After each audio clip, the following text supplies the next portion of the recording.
Addi'nin elektrikli keçe iğne makinesi.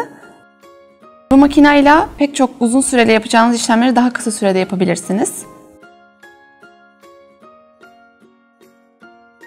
İçine iğnemizi yerleştireceğiz.